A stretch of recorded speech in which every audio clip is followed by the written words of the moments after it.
Let's talk about SAP. To receive financial aid, you do have to maintain satisfactory academic progress. If you do not, you will be granted one term of warning during which you can still receive aid, but you're expected to bring your progress back up. If you're unable to do so, then your future aid would be canceled. So what are the requirements of making satisfactory progress? You need to maintain a 2.0 cumulative GPA. You need to complete 67% of the credit hours you attempt. And you must finish your program within 150% of the length of your program. If you don't meet these requirements, you do have the right to file an appeal. Be sure to log into self-service and double check the reasons why you are not making satisfactory progress.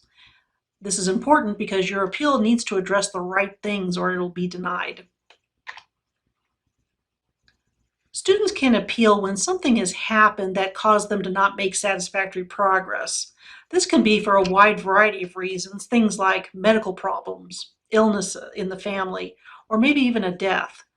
If these occur, you can file an appeal, and in there you need to explain why you didn't make satisfactory progress, and now what has changed so that you'll be successful in the future. Keep in mind that if you've experienced an issue that hasn't been resolved yet, your appeal will not be approved. If you're filing an appeal because you did not meet the requirements for the GPA or your completion rate, or both, there are 3 things you need to turn in. One is an assigned appeal form, and there will be a link to this at the end of the video. A signed and dated letter from you explaining in writing what occurred. And then documentation that supports your written letter. If you're submitting your appeal because you've exceeded the maximum time frame, you need 4 things. The signed and dated appeal form, your letter of explanation about why you need an extension to complete your degree, documentation that supports that request, and a letter from your faculty coach estimating your graduation date.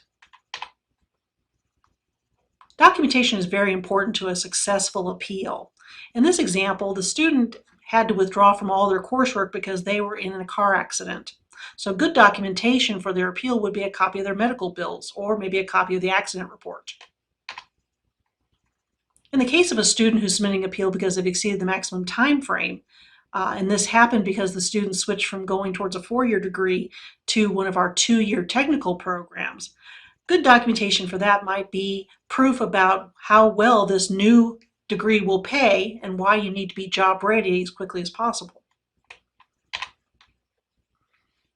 Keep in mind that you really do need to have a good reason to appeal. Reasons like, I was immature at the time, or I just didn't do well in class, those will not be approved. Be sure that your appeal is well written, that it's legible, and it should have a lot of detail in it so that the committee can make a good decision.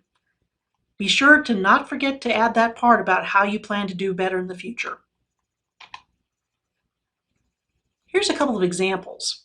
A bad example of an appeal is one that only says, I lost my transportation and I'll try to get someone to give me a ride in the future. A good explanation in an appeal would be where the student has lost their transportation and that they explain that it happened because the brakes went out on their car and they didn't have the money to repair it, so they had to withdraw from classes. They saved their money up, got the brakes repaired, and then they attach a copy of that repair bill to their appeal. And then they explain that in the future, they will do better because they will lay aside some funds for car repairs so that they don't let it affect their college career. Be sure to turn in everything at one time to the financial aid office. Incomplete appeals will hold up your request because it will not go to the committee without all the documentation. Once the committee reviews your appeal, you will be notified by email about the results of that appeal, so keep an eye on your email account. This committee does meet once a month, so check with the financial aid office to determine the deadline for this month's meeting.